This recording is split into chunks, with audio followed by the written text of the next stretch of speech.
Hello, you guys, and welcome back to Hot Girls Eat Carbs. I'm your host, Brittany McChrystal, and I am so glad you're here. Whether you're out on your hot girl walk, driving to work, or just lying in bed scrolling, this is your cozy corner of the internet where we chat all things health, wellness, and sustainable weight loss. Now, before we dive in, don't forget to like this podcast and share it with your besties or pop it on your Instagram stories for more girls so they can join in. Every share honestly helps me grow the space, and it means so much to know that you're listening and resonating with these chats. So we're going to dive straight into it today, and I am going to drop a truth bomb straight away because we are talking about weight loss today, and the only way that you are going to lose weight is by being in a calorie deficit. And I know that sounds blunt, but it's the reality. It doesn't matter what diet you follow, whether it be keto, fasting, paleo shakes, or whatever. The reason that any of those diets work is because they create a calorie deficit. I just dropped a truth bomb. Boom. I used to try all of these. I thought that cutting carbs would be the answer. I tried skipping meals, doing insane amount of cardio, even those detox teas, and nothing stuck. And it wasn't because I was lazy. It was because I didn't understand the one principle behind fat loss, which is energy balance. I want to give you a really powerful example. Right now, I have been working with my client Mando in person here in Samui. When he came to me 2 weeks ago, he weighed 198 kilos. And in 2 weeks, he has already dropped 8 kilos. And here's the crazy part. We haven't done anything extreme. No strict meal plans, no endless cardio sessions. He's mainly been focusing on daily walks, a couple of gym sessions a week, and most importantly, creating a calorie deficit. And that is it. It's simple, it's doable, and it's sustainable. And the results, they just speak for themselves. When I first started my weight loss journey, I honestly had no clue what I was doing.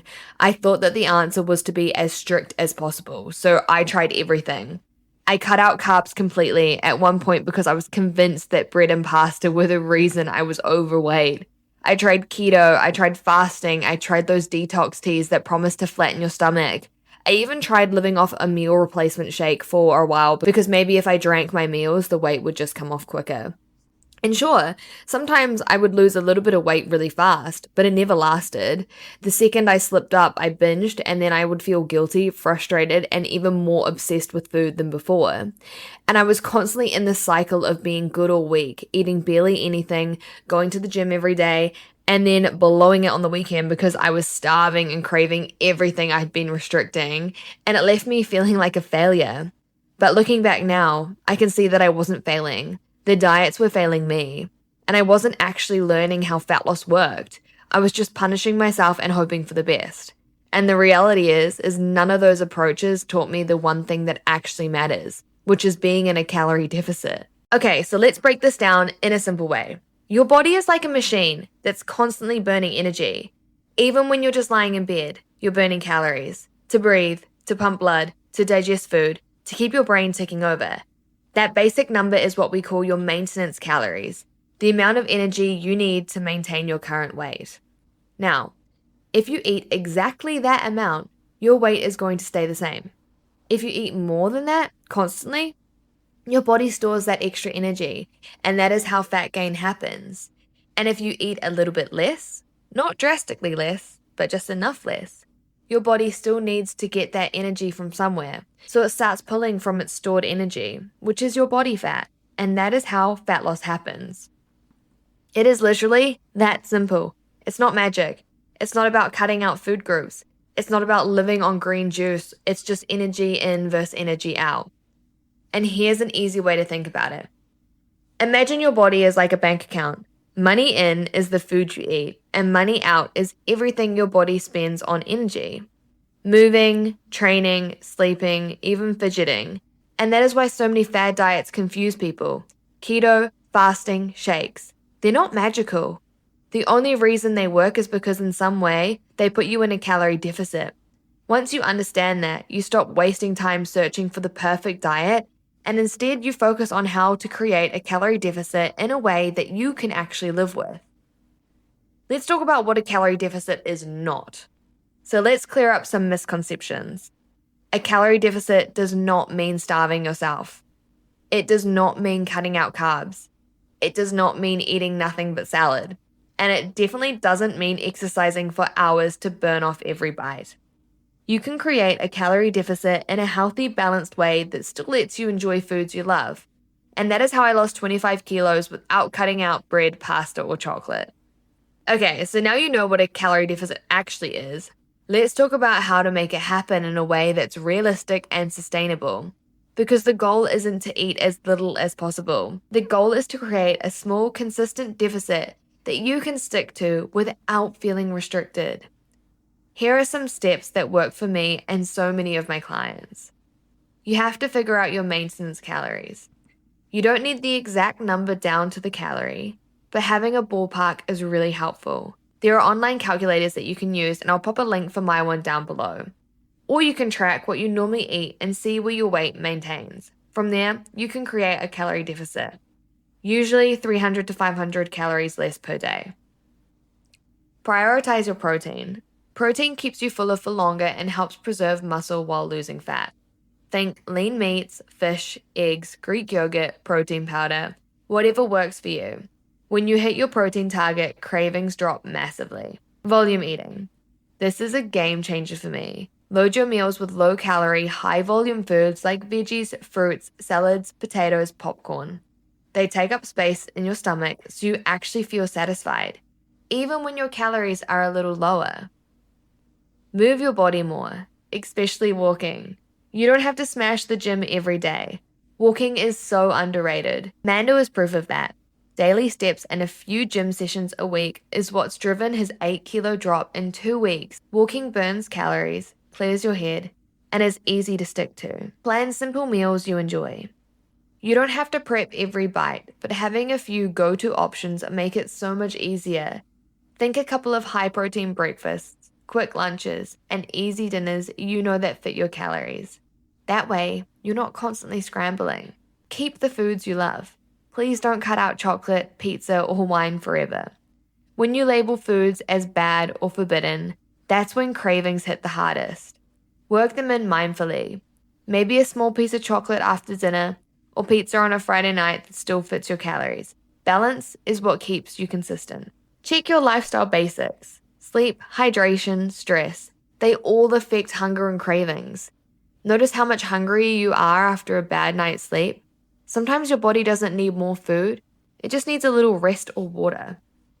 When I think back to the start of my journey, I remember how exhausted I was from constantly trying to be perfect. I was hopping from one fad diet to the next. Keto 1 month, cutting carbs the next, fasting because someone online said it was the secret. I was so strict on myself, and I thought the only way to lose weight was to push harder and restrict more. But the harder I tried to be perfect, the worse it got. I'd binge, I'd feel guilty, and I'd promise myself I'd start over on Monday. I was stuck in this cycle of all or nothing, and the whole time I didn't actually understand the one principle that mattered: the calorie deficit. And when I finally learned how fat loss actually works, everything clicked. I realized I didn't need to cut out carbs or punish myself. I could keep the bread, pasta, chocolate, and all the things that I love and still lose weight, as long as I stayed in a consistent deficit. That is when the real transformation happened. I started walking every day. I focused on protein. I filled my plate with veggies. I gave myself permission to enjoy treats without guilt. And the weight started coming off. 25 kilos in total. But more importantly, I finally felt free. Free from the obsession with food. Free from the guilt. Free from that constant cycle of extremes. And that is why I'm so passionate about teaching this. Because I know how it feels to be trapped in restriction, thinking that you'll never get it right. And I also know how it feels to be on the other side, living in balance, enjoying food, and still getting results. And another huge piece that helped me was shifting my mindset around food. For so long, I used to look at meals and think, what do I need to cut out?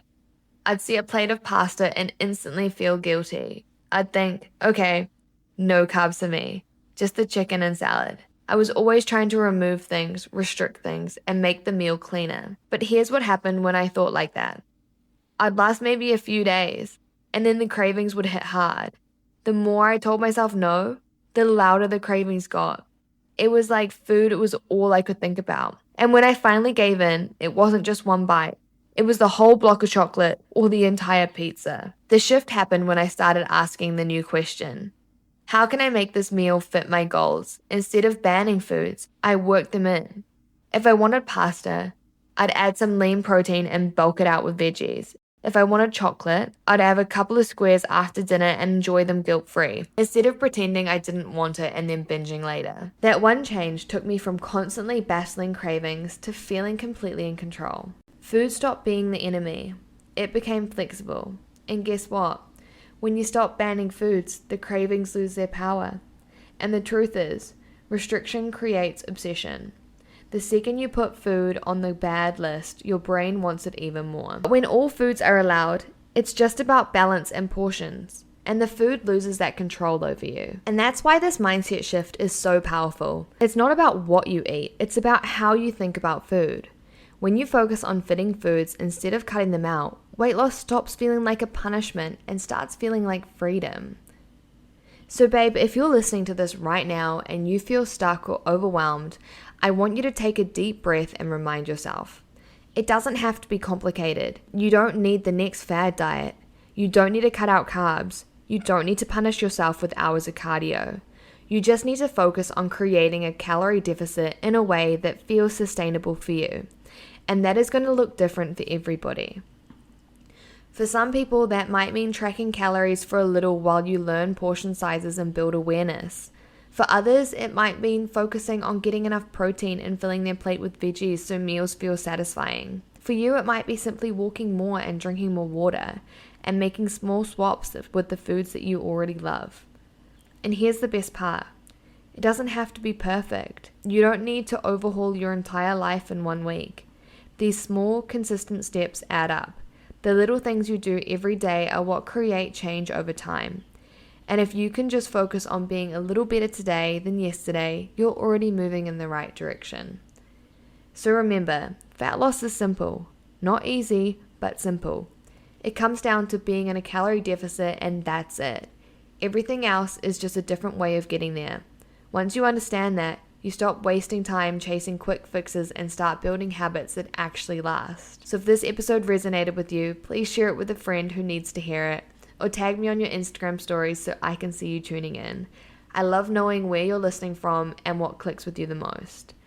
And if you're ready to finally have guidance and accountability to make this happen in your own life, just DM me the word coaching and we can chat about your goals and what the right plan could look like for you. Alright babe, that's it for today's episode. I hope this gave you clarity, encouragement, and a little nudge to focus on what really matters. You've got this, and I will see you in the next episode.